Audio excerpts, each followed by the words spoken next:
Oh, you know we're going right back into BC Place because I don't know why we have the camera off Vanni Sartini as we welcome you inside our One Soccer studio. Andy Venturillo, Oliver Platt, Garrett Wheeler. Vancouver Whitecaps capture their second ever Canadian Championship title. Their lone one coming in 2015. Scoring in the 19th minute here, getting it done through penalty kicks. Look at Cropper's face. That alone tells you what this means to the team, to the city, to finally once again hoist that Voyageurs Cup, which they will do shortly. But overall, you watch this match, what are you thinking?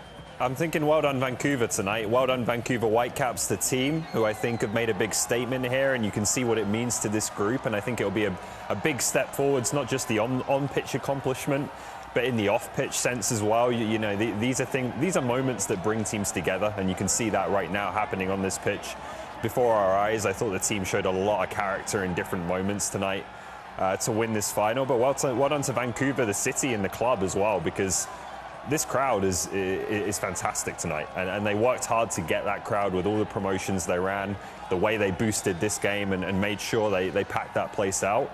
And we've had a fantastic cup final as a result of it. The atmosphere has played a massive part in that. So this is a really, really good night for the Vancouver Whitecaps on the back of a few really difficult years for this football club. A championship atmosphere. It's one fitting for the occasion. Yeah. This tournament deserves a whole lot more credit than oftentimes it gets. And nights like this, a game like this, Andy, both sides brought it. I thought it was just a wonderful spectacle. All kinds of chances. I can't believe it finished 1-1. And to end in penalties the way that it did, exceptionally dramatic. This game, this win, matters to the Vancouver Whitecaps. A club that's been starved for success, but also a club that's been ridiculed the past 2 years, getting knocked out of this competition by Canadian Premier League teams. Their former manager lost his job because Vancouver Whitecaps lost to Pacific last season, which has given Vanni Sartini, by the way, and give him all the credit in the world, the chance to go on and celebrate this victory. This is a decisive moment for the club. This is a shot in the arm to these players, the manager, the fans. This was a manager, by the way, in Vanni Sartini. When they played TFC the first time this season, they had 1 win out of their first 8 games. Yeah. There were 1 win, 1 draw, and 6 losses. He dropped to his knees, just like we saw there a moment ago, because he knew if they didn't win that game, he might have been out of a job. Now look at him here today. The players love him, the fans love him, and I'm loving the barrel roll to taking the shirt off. That is an all-time Canadian championship moment right there. Well done. That was a paintball move when you just kind of dive to like dodge something. It and then, was. Yeah. Amazing. I know you're not supposed to root for people when you sit on the sofa and analyze these games, but I really hope it works out for the Vancouver Whitecaps with Vanni Sartini, because he's brought such an incredible energy to this club. Like, personality-wise, I just don't know how anyone can not like him. I think he's been a breath of fresh air for this team and just exactly what they needed. The party continues inside BC Place. This is what we're talking about in case you missed it. Yellow card! Yellow card! You've got to get the earlier bit as well with the roll, because that was just as good. Yeah, well, there he is. Like, put the shirt back on, but he's still waving something, so they're clearly stoked as the celebrations continue with the Vancouver Whitecaps. Now, it did appear, Bob, and I'm sure maybe we'll hear about this in the press conference, but Bob Bradley had approached Vanni Sartini. Looked like he was arguing something, and then he was continuing to speak to the fourth official. I don't know what he could be arguing about. But let's not forget, you know, you mentioned before the criticism that Vancouver has faced. This isn't just a big deal to them because, you know, they haven't won it since 2015. They're going up against Toronto, a team that has, you know, a record 8 titles. It's to your point, Garrett, the last couple years, they've been knocked out by a Canadian Premier League team. Like, that's just exactly it. They were knocked out by Cavalry. They were knocked out by Pacific. And then even this year, when they beat Cavalry, they did it in penalty kicks. Yeah. And good on Cavalry, and we had Tommy Wheeldon Jr. on the show, and he said, listen, technically they still haven't beat us in 90 minutes, right? We're not wrong, but it's not like it was easy. It just felt like the Whitecaps had something to prove on so many different levels. They did, and look, even earlier this season, like, they really were struggling. They came out of the blocks. First day of the season, they looked a mess, like they weren't ready. The first few weeks of the season, you know, they couldn't buy a win. They really struggled through the first stretch. This has been some turnaround for this team over the last month or two. I know there's been, you know, the last few weeks in particular, results have been a bit mixed, but like I said before the game, I think that's been down to squad rotation. When they're able to get that team out on the pitch, they're not losing many games at all right now. You know, when they have Gold out there, Kubas out there, Cavallini, Blackman's been a fantastic addition in defence. Veselinovic is starting to come into his own as well. They're proving a really difficult team to beat, and they were again today. What's incredible, Andy, 5 different shooters for the Whitecaps tonight than the 5 shooters who took them against Cavalry to advance. So 10 different penalty shooters in 2 shootouts. Quite the statistic right there. We almost didn't make it to the penalty shootout because, you know, Vancouver was pouring it on. But as we get to our all-state save of the match, this is already when it was tied 1-1. Vancouver pouring it on. And I mean, if you've been watching Toronto FC in league play, they've conceded quite a few at the death. So you thought, Ricketts with a clear shot here. Bono with the massive save here to send it to penalty. It's a great stop by Alex Bono. Ricketts was the player that scored the goal, the 1-0 victory in MLS play earlier this season. A great stretch. Ricketts should have really done better. He told too much of a story there, shaped his body. Bono knew where it was going, but still don't take anything away from the save that Bono made, keeping the game 1-1 at that time. That came right after TFC equalized. Yeah, so Brian White scoring in the 19th minute, Lucas McNaughton tying it up for Toronto FC. That kind of seems a little fitting too, right? Canadian, CPL product, right? To get the goal in the Canadian Championship final. It was, yeah, a brilliant moment for McNaughton. Well, obviously not so much with the scoreline now, but at the time, and a real moment of genius from Federico Bernardeschi. And TFC, I thought, were better in the second half. You know, they played with a bit more intensity, put more pressure on. We know that guy. Herdman on hand. Ryan Raposo probably getting best young Canadian, I think. Or he could be the player of the tournament. Who knows? We'll find out. But yeah, I thought, you know, that's what you get from Bernardeschi, right? Is that moment of quality. That's what TFC are paid for. Overall, though, I thought Vancouver got their game plan right on the day. They had more than enough chances to be more comfortable in the first half, quite frankly. And in the end, they get their rewards. That, of course, was John Herdman, by the way. I'm sure you all know that, too, but we all just started screaming, saying, hey, we know that guy. But yes, John Herdman, head coach of the men's national team. As they're handing out the awards now, and then we're going to be waiting for the trophy to make its way, the Voyageurs Cup, which, I love the tradition where they also have Voyageurs, the fans themselves, bring that out. It's a nice tradition, too. Well, TFC played their part in this tie. We were sitting here at halftime saying Bob Bradley can't take out Bernardeschi and Insigne, could he? And he kept Insigne on up until the last 2 minutes, and Bernardeschi almost helped win the Voyageurs Cup for Toronto FC. The fact that he stayed on the field, I don't think it was his best game this night. He worked his socks off, though, Bernardeschi. And the moment of the match, outside of the boot, playing that ball in, very few players can provide service like that to Lucas McNaughton. And you just thought that TFC might have enough to get this across the line. They were the better side in the second half. There was no question about that. But, I mean, this is a highlight that will once again go worldwide. Outside of the left foot, shaping that ball that way, finding Lucas McNaughton, that is absolutely next-level stuff. I think that's kind of what you get from Bernardeschi sometimes, is he can, you know, not really have much joy in a game for long periods. And then he can come up with something like this, you know, a moment of magic that almost decides a final, changes the direction of a final, certainly. And creates a goal for TFC. I have to say, Tristan Blackman, I mentioned him earlier as someone who I think has been a great pickup for the Whitecaps. Thought he did an outstanding job down that side on Bernardeschi for the most part. Raposo played a role in doing that as well. And I think that other teams across Major League Soccer will look at this game, ways to play Bernardeschi and Insigne. Vancouver didn't give them any time and space. Yeah. They were physical. I mean, that's going to have to be the MO. Good on Insigne and Bernardeschi, because every time they got knocked down, they got right back up. I think that bodes well for Toronto FC as well. But for all the possession that they had, there was the Insigne chance right at the start of the second half. Just not quite enough in terms of genuine goal-scoring chances for the amount of shots that they actually took. 18 or 19 in the game, Ollie. And these things will come over time, Andy. It was like Vancouver's been building towards this moment. This Toronto FC team is just coming together. They're a group that it's going to take some time for them to play their best. Like what happened against Charlotte, that was best case scenario, out of the blocks with a bang.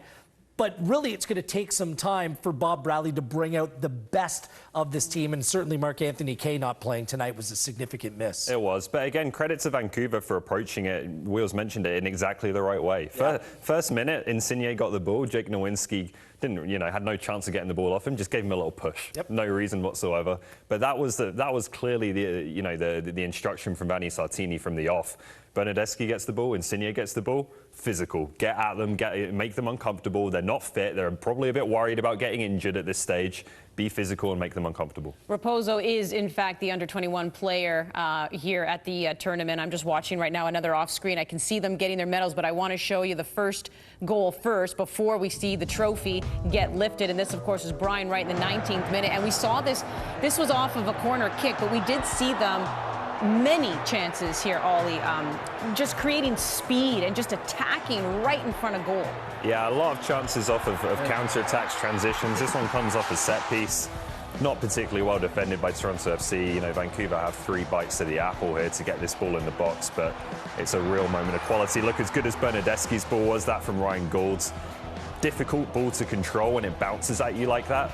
To get that weight on the ball to the back post is some quality. I love Gold. I love this ball. Both goals come from a corner kick down that right-hand side. Yeah. Both balls are then played in from the right to the left, and it's a good finish for Brian White as well. I thought Gold was exceptional. I thought Raposo was very good. Andreas Kubas might have been the best player on the field tonight. Yeah, he was outstanding. Yeah, we're going to head inside BC Place, and we're going to watch the presentation here of the Voyageurs Cup. Vancouver Whitecaps captured their 2nd title. This was a story of always being a bridesmaid and just once getting to be that bride. Now they've made it to 8 finals, right? And now they can say that they've won it twice. So pretty special as we take a look at the trophy presentation. Go celebrate with your teammates.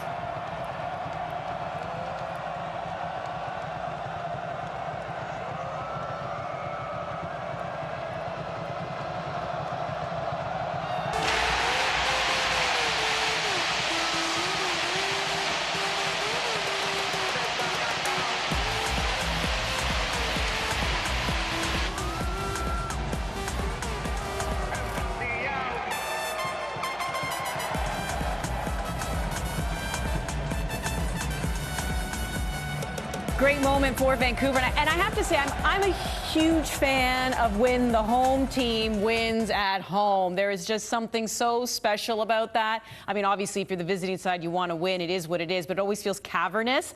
And I always, commend the fans that stick around even though their team lost. But come on, you just can't beat a home team. It's nice to win in someone else's building, though. Oh, of course. But I'm talking from an atmosphere perspective and the party. It's a great trophy. The Voyageurs Cup means something. It's from the fans for the club that's the best in this country every year.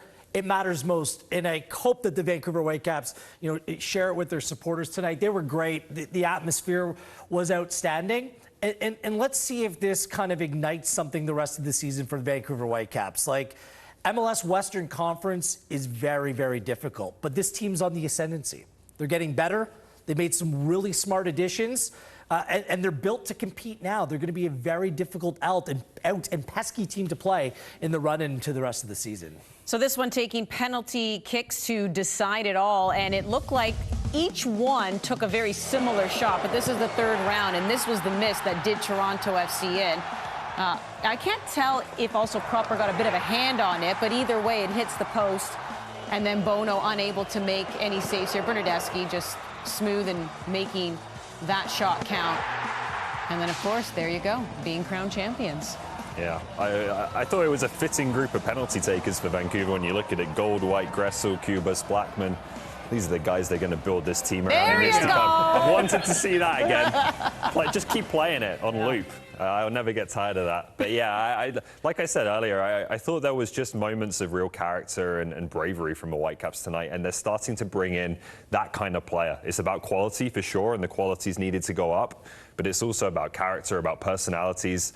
They've got some in that group now. When a team decides to take a penalty first, They win that penalty shootout 60% of the time.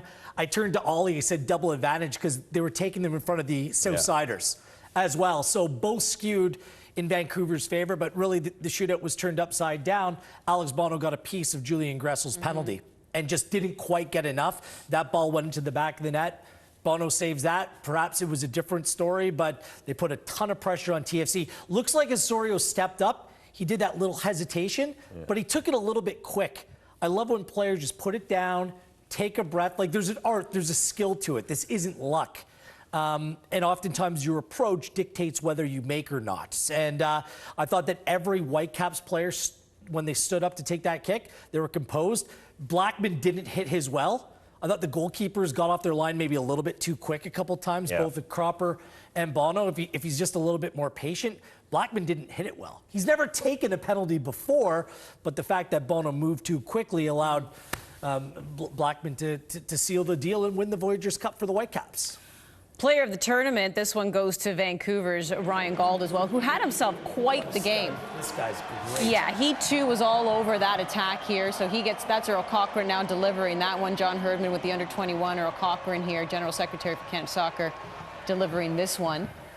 As the hardware continues to get handed out inside BC Place and the party continues. And I know you say, obviously, we hope that this can do something for Vancouver in league play. And maybe I'm jumping a little too far ahead, but when you look at this squad, because in our pregame show, we talked about how they're being built. We looked at their designated players.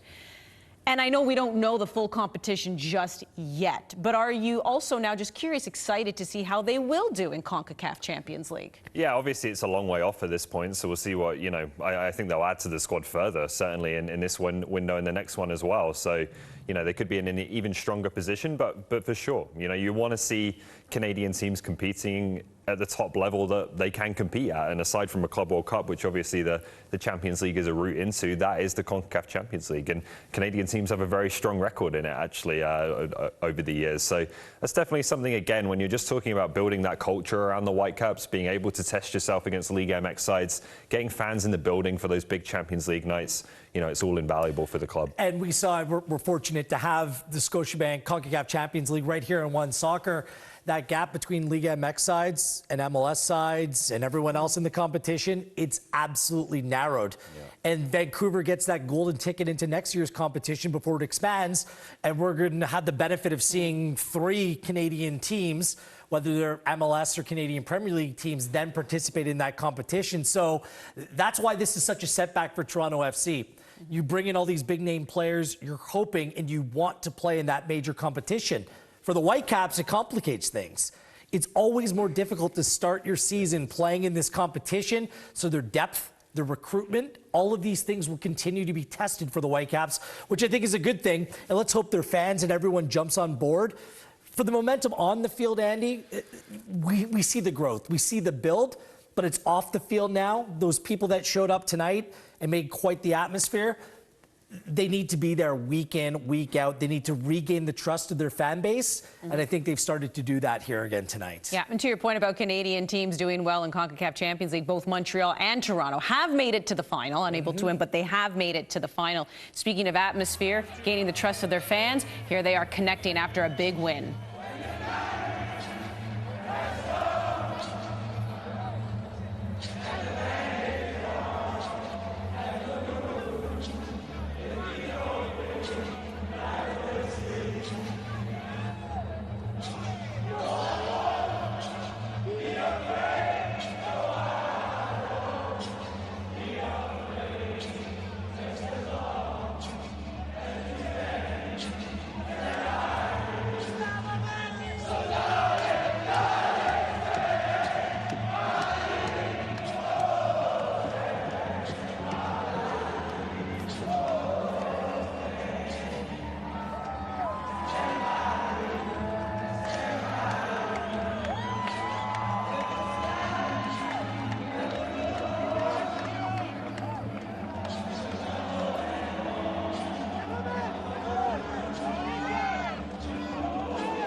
Fans definitely standing by their team tonight, and the team rewards them with a Ollie and I were huge holding victory hands here. during that. It was standing- very uncomfortable Like you for wouldn't me. even touch my hands.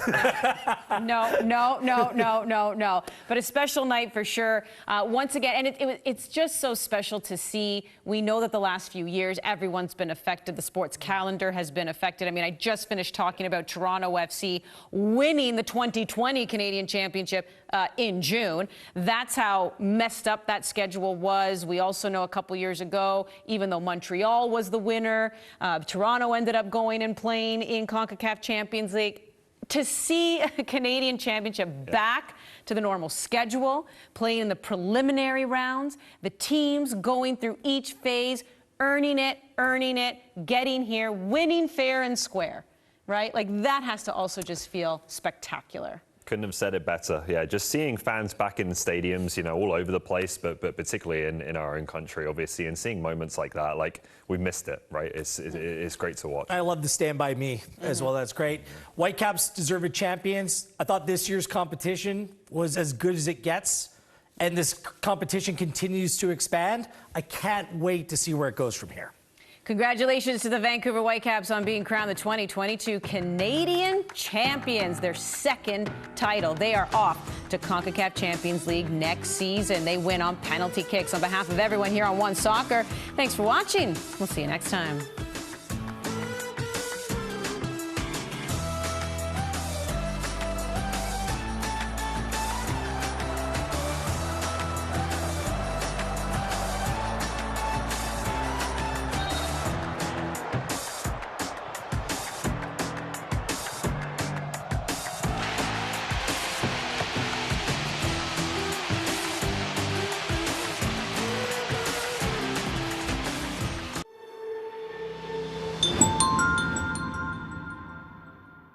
CanadaSoccerStore.com is the new home for official Canada Soccer apparel and fanwear, including customized national team jerseys.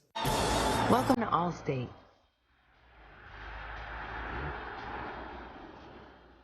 Here, we know you have a few reasons to slow down. But we've got one more. Safe drive.